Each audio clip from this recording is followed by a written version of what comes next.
Voilà, bonjour à toutes et tous.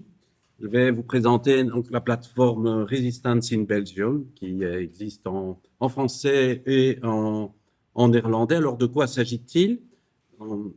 Alors, c'est une plateforme qui est née il y a, en tout cas, elle a été mise en accès en octobre 2024, mais elle est issue d'une longue réflexion et déjà d'un long travail qui a été mené à la suite de la publication en 2020 d'un ouvrage qui s'appelait Papy était-il un héros?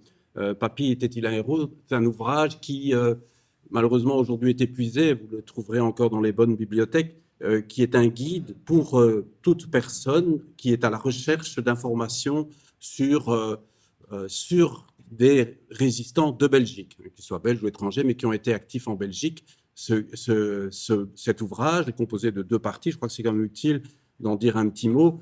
La première partie comporte trois articles. Un article de synthèse sur la résistance en Belgique pendant la Seconde Guerre mondiale, un autre sur la mémoire de la résistance. On a parlé beaucoup de mémoire tout à l'heure, donc il y a un article très intéressant de Nico Wouters, le directeur du CGSOMA, sur la mémoire de la résistance et pourquoi elle s'est développée de telle ou telle manière.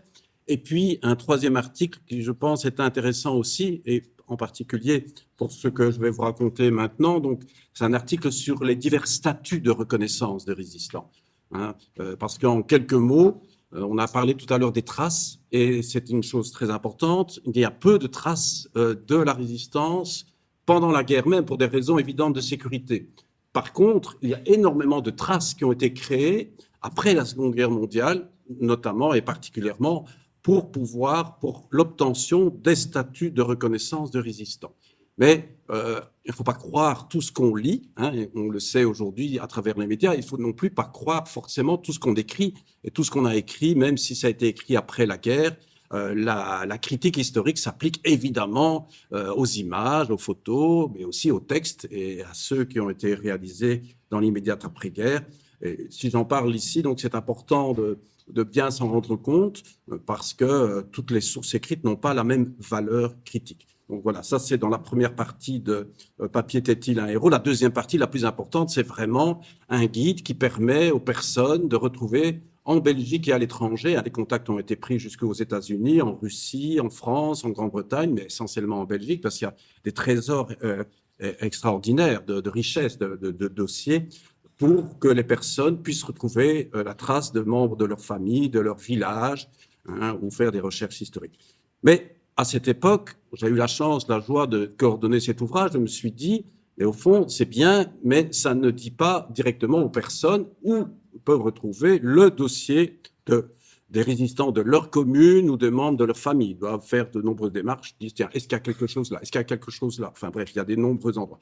Et donc, l'idée m'est venue, et avec une collègue qui malheureusement n'est plus au CGS, et elle aurait bien voulu rester, mais les contingences financières sont ce qu'elles sont au niveau fédéral aussi, il y a partout des restrictions. Bref, donc avec une collègue, on a décidé de créer une plateforme en ligne qui s'appelle Resistance in Belgium. Vous avez là la photo de l'accueil qui permet, parce qu'elle est en voie de construction, mais elle est déjà accessible, de retrouver directement en ligne la trace et la fiche biographique des résistants. Et ce n'est pas les dossiers. Il y a des centaines de milliers de dossiers, je vais y venir. Les dossiers ne sont pas en ligne, mais bien la synthèse d'éléments repris dans ces dossiers, ce qui est évidemment très riche. La synthèse des éléments des dossiers et aussi les références précises et les endroits précis avec les numéros précis où vous pouvez venir consulter ou demander la copie des dossiers. Alors, précisément, de quel type de dossier s'agit-il? Alors, on en revient au processus de reconnaissance de l'immédiate après-guerre. Dans l'immédiate après-guerre, l'État belge a décidé d'honorer, de récompenser aussi, disons, de fournir, disons, de permettre un certain nombre d'obtenir un certain nombre d'avantages matériels et normaux aussi par rapport à ce que les personnes avaient réalisé pendant la guerre. Et il y a aussi le cas des prisonniers politiques qui n'entrent pas tout à fait dans cette catégorie, bien que les prisonniers politiques beaucoup d'entre eux étaient résistants. Mais disons, voilà, donc l'État belge a décidé d'octroyer des avantages honorifiques et matériels aux résistants. Alors, aux résistants, à ceux, et je précise ici, qui ont fait la demande. Parce que, et là encore, on est sur l'aspect critique, s'il y a un certain nombre de personnes qui ne l'ont pas fait et qu'on ne retrouvera jamais, parce qu'elles ont estimé, par exemple, beaucoup de femmes ont estimé que non, c'était leur mari, leur fils qui avait été, eux n'avaient fait qu'une aide tout à fait secondaire dans leur esprit. Et donc, ces personnes-là, on ne les retrouvera pas forcément. C'est seulement ceux et celles ou leurs familles pour les décédés qui ont fait la démarche. Alors, 4 grands statuts de reconnaissance ont été attribués après la Seconde Guerre mondiale. En Belgique, on a l'art de compliquer les choses, et souvent, vous êtes d'accord avec moi. 4 statuts. Le premier, chronologiquement, les agents de renseignement et d'action. De quoi s'agit-il? Ce sont les personnes qui ont été impliquées pendant la guerre en pays occupés, dans des réseaux, dans des organisations directement en lien avec les services secrets belges et britanniques à Londres. Et il y en a eu beaucoup. Alors là, les ordres et la direction étaient à Londres. Au total, il y a environ 18 700 personnes qui ont été reconnues, mais beaucoup plus ont demandé ce statut, et ça a été attribué de manière très restrictive. Enfin, il y a eu des sélections. Donc, en fait, on a beaucoup plus d'informations que sur 18 000. On en a sur plus de 40 000. Ça, c'est le premier statut, agent d'enseignement d'action. Un deuxième statut, enfin, disons dans l'ordre chronologique, il est situé en bas, c'est le statut de résistant armé, qui a été octroyé lui aussi dans l'immédiate après-guerre. Tout ça se passe dans les années 45-50. Et là, il y a environ 140 000 personnes qui ont été reconnues résistantes armées. Je vous dis tout à l'heure, à propos de la critique historique, enfin, c'est incroyable, 140 000, c'est énorme. À l'époque, 7 millions d'habitants, comment est-ce possible? 140 000. Ce statut a été attribué de manière très large, je vais y venir. Parce qu'il y a 2 autres statuts. Le statut de résistant civil, et là, il n'y a eu que 10 000 personnes qui ont été reconnues par ce statut. Pourquoi? Parce que ce statut, je ne vais pas entrer dans les détails, était beaucoup plus difficile à obtenir. Alors on arrive, si on part uniquement des chiffres, on va se dire, il y a eu beaucoup plus de résistants armés que de résistants civils. En fait, c'est tout à fait l'inverse. Vous voyez qu'au niveau historique, il faut vraiment faire attention aux sources. C'est juste cet exemple-là qui me paraît frappant pour vous expliquer à quel point, quand on a des informations, il faut les traiter avec beaucoup d'esprit critique. Un 4e statut, résistant par la pression clandestine, là c'est très clair. Ce sont toutes les personnes qui ont participé à l'édition, à la rédaction et surtout à la diffusion des journaux clandestins. Il y en a eu plus de 700. Alors, évidemment, les journaux sont souvent des toutes petites feuilles de 1, 2, 4 pages qui paraissent peut-être une fois par mois à quelques reprises, dont le plus célèbre, dont on parle beaucoup pour l'instant, là il ne parle qu'une seule fois, c'est par exemple le Fossoir. Le Fossoir qui est paru le 9 novembre 1943 et pour lequel on est occupé de réaliser un film. C'est un événement vraiment extraordinaire, il faut le reconnaître. Voilà. Donc, ces personnes qui ont participé à ce genre de journal ont obtenu le statut de résistant par la pression clandestine. Il y en a 12 000 qui l'ont obtenu. En réalité, il y avait beaucoup plus qui l'ont fait, qui ont participé à ce type d'aide, mais on a déjà 12 000 qui ont été reconnus. Voilà, c'est les informations qu'on va retrouver donc, dans ces dossiers. Vous avez là un petit exemple, une attestation donc, de ce qu'on retrouve dans les dossiers. Je passe rapidement là-dessus. Alors, qu'est-ce qu'on trouve concrètement dans ces fonds d'archives? En fait, donc, il y a au total, je passe les détails, mais si on considère les 4 statuts plus les dossiers préparatoires pour les résistants armés, qui sont très, très nombreux, il y a plus de 300 000 dossiers. 300 000 dossiers qu'une équipe analyse et dont elle ressort, donc elle établit, cette équipe réalise des fichiers, dans un fichier Excel. Donc, chaque dossier est analysé et constitue une ligne du fichier. Et dans ce fichier, qu'est-ce qu'on reprend? Des informations biographiques, évidemment, nom, prénom, date de naissance, enfin, état civil, profession, domicile, l'âge, oui, voilà, ce que je l'ai dit, voilà, les informations biographiques. Alors aussi, en particulier, par exemple, je vais venir dans un exemple concret, les informations sur l'activité de la personne dans la résistance, en particulier pour la presse clandestine et pour les résistants civils. Par exemple, pour les résistants civils, dans les décisions pour ceux qui ont été reconnus les 10 000, il est clairement indiqué, il a été reconnu résistant civil parce qu'il a aidé des réfractaires au travail obligatoire en Allemagne. Un autre cas, on en a parlé tout à l'heure, parce que la personne a aidé des Juifs. Voilà, donc ça, on va retrouver ça dans sa fiche biographique issue de ce fichier Excel. Et puis, il y a des informations contextuelles, tous les réseaux, les noms de réseaux, de mouvements pour lesquels la personne a fait partie. On trouve ça aussi. Une chose que j'aurais pu ajouter aussi, c'est les éléments liés à la répression.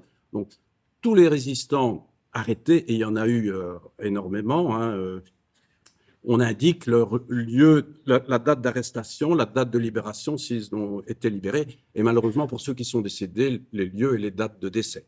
Toutes ces informations donc, se retrouvent, vous le verrez, sur la fiche biographique de la personne. Alors, voilà, donc en gros, vous voyez l'immensité du travail, parce que ça, vous voyez les chiffres, au total, si on additionne les grands types de dossiers, agents d'enchaînement d'action, presse clandestine, résistants civils, résistants armés, on arrive à plus de 300 000 dossiers analysés. Parfois, ce sont de gros dossiers. C'est la raison pour laquelle on y travaille depuis plusieurs années. On y travaille. Voilà, c'est un projet à long terme. Alors, à ce jour, sur le site, on retrouve environ déjà, je pense qu'on peut quand même dire déjà, 63 000 fiches biographiques de résistants. Ce n'est quand même pas rien. Au total, on devrait arriver à entre 150 et 180 000 parce que de nombreux résistants, en tout cas les plus actifs, ont obtenu plusieurs statuts. Et l'avantage ici, c'est que tout se retrouvera sur une même fiche biographique au terme du projet. Alors, pour l'instant, qu'est-ce qui est accessible dans ces 63 000 fiches? Ce sont les dossiers issus de la Sûreté de l'État, parce que c'est eux qui ont, la Sûreté de l'État à l'époque, qui a réalisé les dossiers préparatoires à l'établissement du statut de la reconnaissance comme agent de renseignement d'action, dont j'ai parlé tout à l'heure. Et on retrouve aussi les dossiers de l'administration des victimes de la guerre en vue de la reconnaissance comme résistant par la presse clandestine. Donc ça, c'est déjà terminé, ça se retrouve déjà accessible en ligne, accessible pour tout un chacun. Alors, vous voyez les délais, ce qu'on espère faire en 2026. Voilà, ce qui est important, c'est 2027, on espère pouvoir intégrer sur la plateforme les dossiers en vue de la reconnaissance comme résistant civil. Et en 2028, c'est le plus gros, toutes les fiches issues des dossiers de l'Office de la résistance en vue de la reconnaissance comme résistant armé. Vous voyez, il devrait y avoir entre 150 000 et 180 000 fiches biographiques de résistants à l'issue du projet. Alors, donc, la base de données, voilà ce que ça donne. Donc, c'est une vue générale, quand vous accédez à la plateforme, vous pouvez, ce qui est très, très pratique, c'est que directement, dès que vous entrez, je vais vous montrer l'exemple après, vous pouvez entrer un nom de personne, un nom d'organisation, de fonds d'archives, et directement, ensuite, vous allez trouver, par exemple, on a parlé des femmes, mais voilà, une des femmes, il y a eu évidemment Yvonne Nefjean, il y en a André de Jong, une autre, Louise Delancey, dont il existe une notice biographique dans Belgium World War II, je pense, que j'ai vu tout à l'heure. Voilà. Alors, ce que vous voyez au départ, vous voyez donc, vous avez, on va en 2-3 minutes, et vous aurez l'occasion, si vous le désirez, de me poser des questions par la suite. Vous avez à gauche accès, on va le faire tout à l'heure, à des éléments intéressants pour aller plus loin, parce que c'est ça l'intérêt, c'est pas quelque chose de statique, c'est quelque chose de dynamique. Et sinon, le début de la feuille, de la fiche biographique, vous avez, ce que je vous dis tout à l'heure, les dossiers, les références précises des dossiers où ils se trouvent. Et donc, vous pouvez ne pas vous contenter de la fiche biographique, vous pouvez aller beaucoup plus loin en prenant contact avec les services. Ce sont des services des archives de l'État qui détiennent ces dossiers et donc venir consulter ces dossiers sur place ou en demander une reproduction. Alors, ce qui est très intéressant aussi, c'est que, évidemment, ce qui est le plus souvent demandé, ce sont des données sur des personnes, des membres de sa famille. Je sais que ma grand-mère, mon grand-père, mon oncle, ma tante, même mon arrière-grand-père a fait de la résistance. OK, vous pouvez directement rechercher par les noms de personnes, mais vous pouvez chercher aussi par domicile. Ici, et à travers les régions, les différentes la région, par exemple, de Bruxelles, capitale, ou que ce soit la Flandre, mais aussi les différentes provinces wallonnes. Et on va prendre un exemple tout à l'heure, en 2 minutes. On peut retrouver toutes les fiches biographiques de tous les résistants, par exemple, on va dire de Schaerbeek, puisqu'on est à Schaerbeek.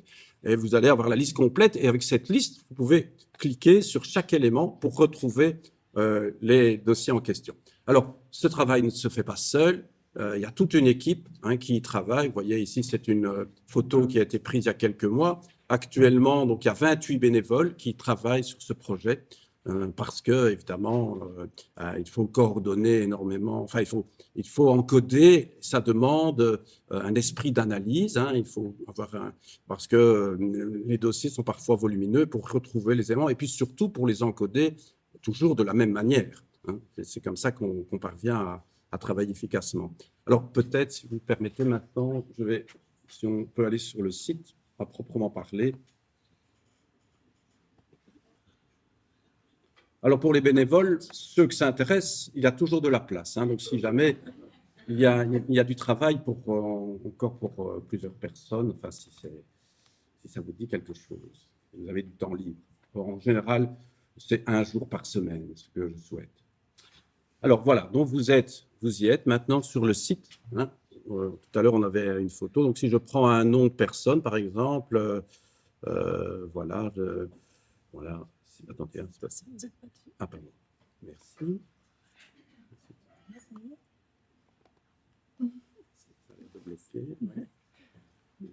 Donc, normalement, si on clique sur... Non, il ne veut pas. Il ne veut pas. Logiquement, il devrait, mais il ne veut pas. Accès à la plateforme. C'est pour ça, c'était l'image. Ah, pardon, c'était juste l'image. Oui, c'est parce que c'est exactement la même chose. Merci. Donc, je ne sais pas, je vais prendre par exemple, on a mis des femmes à l'honneur, on va mettre un homme qui a été d'une importance considérable dans la résistance, parce qu'on parlait de Jean Moulin. Je ne veux pas nier que que Yvonne Nefjean joue un rôle fondamental dans la résistance belge, formidable. Mais disons, c'est un échelon qui est extraordinaire, celui de l'aide aux Juifs. Mais je pense que si on désire chercher une personne plus ou moins comparable à Jean Moulin, même s'il y a d'énormes différences, mais disons qui a eu un impact national et qui est extrêmement important, je pense que la personnalité de Fernand Demany mérite aussi qu'on s'y arrête. Pourquoi? Parce que Fernand Demany a été le fondateur du Front de l'Indépendance, la plus grande organisation de résistance civile sous l'occupation, et qui a joué un rôle fondamental dans la presse clandestine, qui a été aussi, comme vous voyez, donc on le voit qu'il a travaillé dans les services de renseignement et d'action, il a un dossier, et puis dans la presse clandestine. Pourquoi je vous montre ce dossier-ci? Parce que vous voyez ce que vous trouvez sur une fiche biographique, son prénom, ses noms, nom de famille, son domicile, quand, sa date de naissance, son lieu de naissance, sa profession. Il était journaliste, évidemment, ce qui était facile pour créer et développer la presse. Alors, il y a aussi, vous voyez des références, des articles qui sont parus sur lui, et c'est pour ça qu'on travaille en synergie avec Chantal sur Belgium Revoir Tout. Mais alors, il y a aussi, je remonte un peu, voilà les statuts, le statut de reconnaissance obtenu. Bon, il n'a pas obtenu celui d'agent d'enseignement d'action, mais il a obtenu les statuts de résistant par la presse clandestine et de résistant armé. Et alors, ce qui est intéressant, c'est par exemple, vous voyez, il était responsable de journaux clandestins, par exemple Front. Je vais prendre l'exemple de Front, j'espère que ça va marcher. Donc Front, qui est l'organe du Front de l'indépendance. Si je clique, vous voyez, vous pouvez aller sur, c'est quoi Front? Eh bien, on peut aller sur le journal, sur la description du journal clandestin Front, mais même plus loin, si je joue un peu avec les informations, donc de quoi il s'agit, quand le journal est-il paru, qui étaient les principaux responsables, et vous pouvez alors retrouver les fiches biographiques de ces principaux responsables, quelle était l'organisation, le Front d'indépendance, quand a-t-il fonctionné, la langue, et voilà, ce que je voulais arriver ici, c'est que vous pouvez même avoir accès sur un autre site du CGSOMA, qui est le site The Belgian War Press. Si ça marche, ça devrait marcher, voilà. Vous avez accès, même en ligne, au journal proprement parlé. Voilà, par exemple, je clique dessus, et donc, vous pouvez avoir, voilà, vous avez accès au journal. Vous voyez, qu'est-ce qu'on peut mener comme recherche et aller toujours plus loin dans divers sens? C'est évidemment l'avantage de ce genre d'outils de travail. Alors, je vais revenir en arrière. Si je reviens, oui, je vais revenir au... Voilà, ça c'était Resistance Belgium. J'espère que je ne suis pas allé trop loin. Avec ça, oui, c'est à la plateforme. Dernière chose que je vais vous montrer. Donc, il y a moyen de travailler par personne. Alors, je cherche ici En fait, il y a moyen aussi de travailler par lieu. Et je vais terminer là-dessus. Il est possible, grâce à de faire des requêtes. Enfin, voilà, ça, c'est pour faire une recherche plus approfondie. Mais ce qui me semble intéressant pour le grand public, c'est la page, voilà, dédiée à l'accès aux données, ici, que je vais ouvrir. Voilà, vous pouvez faire des recherches par domicile, comme je vous l'ai dit tout à l'heure.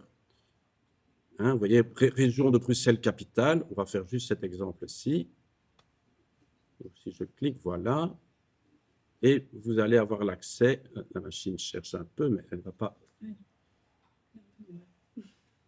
Attendez, ça va aller. Voilà. Donc, vous l'avez, si vous faites Search ici, vous tapez par exemple, on avait commencé parce que c'est par ordre alphabétique, par Anderlecht, mais on peut taper Schaerbeek. Bon, évidemment, ou Molenbeek, je ne sais pas comme vous voulez. Hein. Attendez. Il faut d'abord que j'écrive bien. Voilà, Schaerbeek. Eh bien, vous allez avoir tous les résistants entrés dans la base de données qui étaient domiciliés à Schaerbeek au lendemain de la guerre et par ordre alphabétique et directement avec ceci. Par exemple, le premier par ordre alphabétique que je ne connais pas s'appelle Léandre Abbat. Eh bien, vous cliquez sur la personne ici et vous avez accès à sa fiche biographique et ainsi vous pouvez faire des recherches et parcourir de multiples informations par personne, par organisation, par domicile. Enfin, vous imaginez tout ce qui est possible en termes de recherche, tout en ayant toujours à l'esprit que quand vous travaillez sur, je reviens à ce que je disais tout à l'heure, que toutes les informations reprises déjà dans les fiches biographiques, mais certainement dans les dossiers, n'ont pas toujours la même valeur. Il faut quand même toujours appliquer un esprit critique. Et donc, il est important aussi, quand en tant qu'enseignant, si vous travaillez avec des élèves, des étudiants à ce sujet, de bien leur expliquer le contexte, mais aussi la façon dont ces statuts ont été octroyés et donc d'utiliser aussi les ouvrages qui permettent de comprendre la valeur de ces différents statuts. Voilà. Merci pour votre attention.